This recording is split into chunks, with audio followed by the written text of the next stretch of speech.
Vamos conversar mais sobre vacinação em crianças, também outros temas relacionados à pandemia de Covid-19, só que agora com um convidado, o secretário estadual de Saúde de São Paulo, Dr. Jean Gorenstein. Secretário, uma boa noite, mais uma vez bem-vindo ao Expresso CNN. Boa noite, Carol. Boa noite a todos os telespectadores do Expresso CNN. É um prazer estar conversando com você e com todos os telespectadores. Ainda mais um dia como hoje, né, secretário? A aprovação da Coronavac em crianças. O ministro Marcelo Queiroga ele se manifestou nas redes sociais, como vimos, sobre o início da imunização com a Coronavac. Disse que ainda aguarda o inteiro teor da decisão da Anvisa para inserir a vacina no Plano Nacional de Operacionalização da Vacinação. Por que, Dr. Jean Gorenstein, secretário, o Estado de São Paulo decidiu iniciar hoje mesmo a vacinação das crianças, mesmo sem orientação do Ministério da Saúde?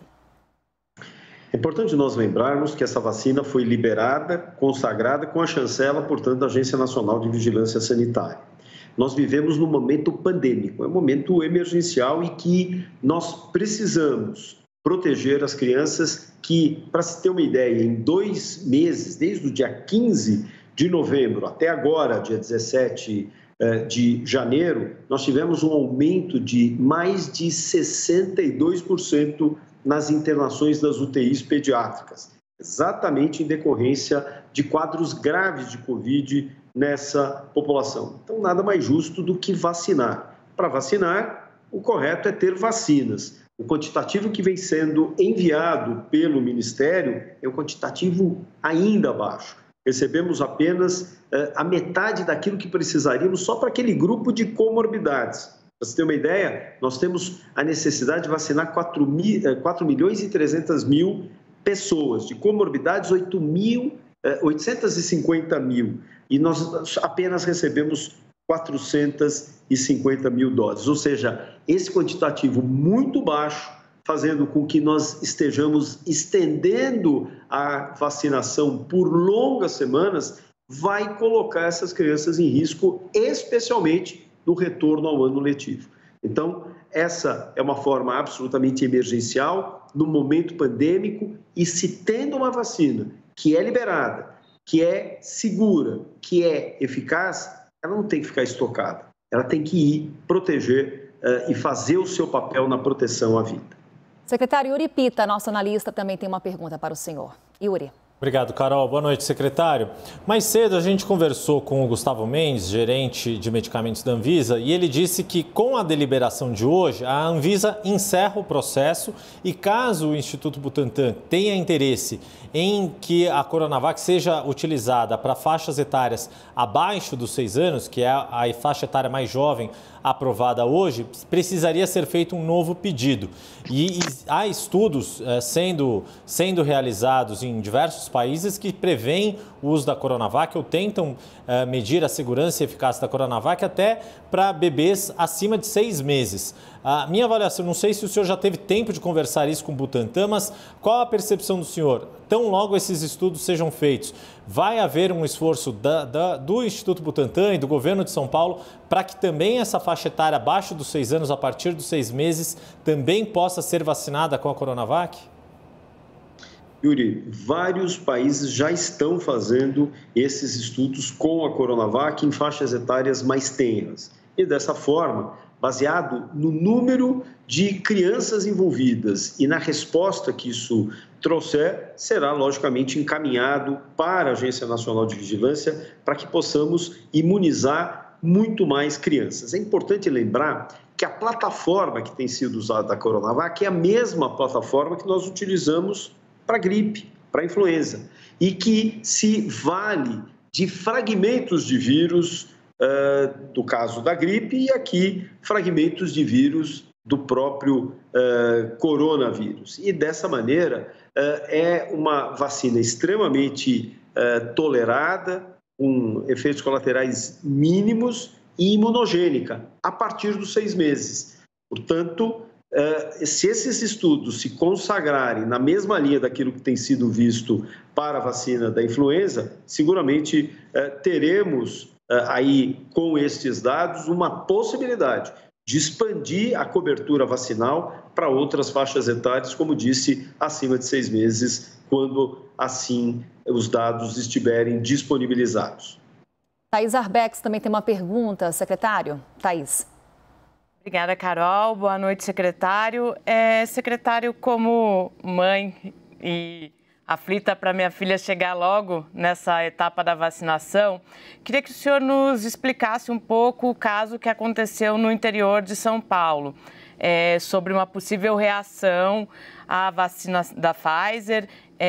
A gente sabe que já teve um posicionamento oficial, mas eu queria que o senhor pudesse nos dar mais detalhes sobre esse caso. Na verdade, não houve nenhuma associação do evento ocorrido com essa criança de 10 anos, sexo feminino, na cidade de Lençóis Paulista, em São Paulo, com a vacina. O que houve foi uma associação que nós chamamos temporal. Mas, imediatamente, quando recebemos essa informação, as nossas autoridades de vigilância sanitária e epidemiológica, bem como todos os técnicos, foram 10 técnicos, incluindo médicos que foram acionados para avaliar o ocorrido. Essa criança teve seu primeiro atendimento na cidade de Lençóis Paulista, teve 12 horas depois da aplicação da vacina uma parada cardíaca, foi reanimada no hospital, estabilizou e foi transferida para um hospital particular em Botucatu. E, a partir de então, todas essas nossas equipes técnicas estiveram em contato, em análise também de todos os exames que foram realizados, novos exames, portanto, foram orientados para que fossem também realizados, e se identificou que acabou sendo feita uma revelação de uma doença rara que essa criança seria portadora no ponto de vista cardiológico. E, portanto, se afastou totalmente que isso estivesse relacionado com a aplicação da vacina, mas temporalmente deu-se a impressão de. Então, a partir disso, nós afastamos por completo. A partir do momento que essa análise técnica identificou essas questões, foram por completo associados qualquer efeito adverso decorrente da vacina e do imunizante da Pfizer. Lorival Santana, nosso analista, também tem uma pergunta, secretário. Lorival, por favor, boa noite.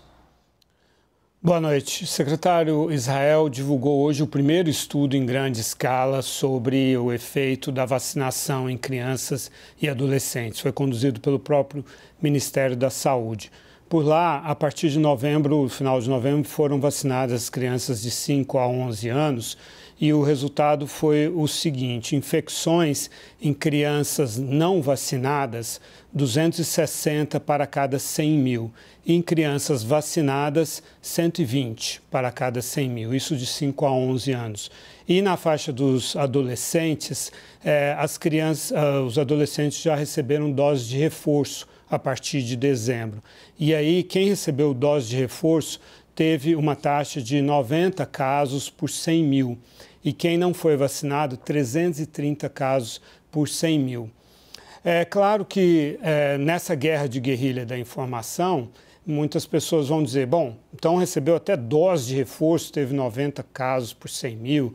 No caso das crianças, 120 casos por 100 mil. As pessoas acreditam que imunização significaria 0 casos. Como enfrentar essa ideia maximalista a respeito da vacina?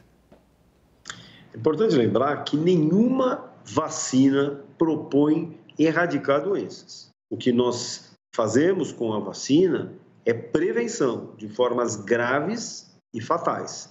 Então, quando nós vamos falar de impacto em número de casos, nós também temos que olhar em paralelo o número de pessoas, especialmente crianças e adolescentes, no caso de Israel, que deixaram de ser internados. O impacto de casos graves e de mortes, especialmente de mortes. Então, esse é o dado. Se nós formos olhar, por exemplo, o impacto vacinal agora que nós estamos tendo em relação ao Ômicron, nós temos um incremento do número de casos, seguramente o número de casos é extremamente maior do que aquele que tem sido apresentado, porque lembrando que só são notificados os casos de síndrome respiratória aguda grave, ou seja, aquelas pessoas que vão ter desconforto respiratório, baixar a oxigenação e vão ser internadas, seja numa UTI, seja numa enfermaria. Outros casos, os casos leves, aqueles que são realizados na farmácia, realizados em pronto-socorros e são dispensados, ou pessoas que muitas vezes sequer fizeram o teste e estão circulando por aí, quer dizer, o número é muito maior. Agora, qual foi o impacto disso em mortes e internações? A gente falou, não, subiram as internações.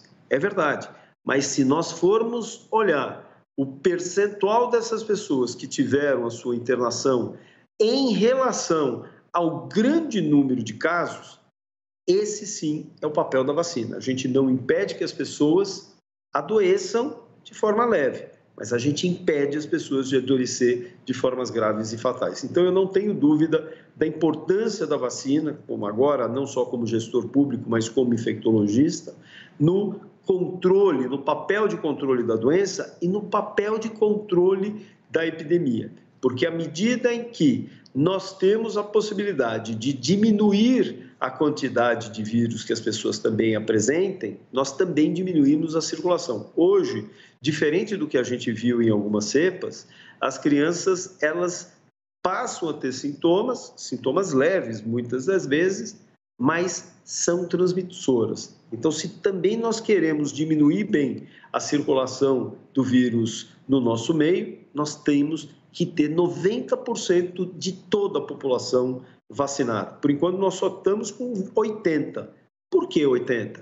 Porque falta essa população pediátrica para ser inserida e, com isso, um controle maior da pandemia no nosso meio. E a gente avança. Secretário Jean Gorenstein, mais uma vez, obrigada por essa conversa aqui no Expresso CNN. Uma ótima noite e um bom trabalho.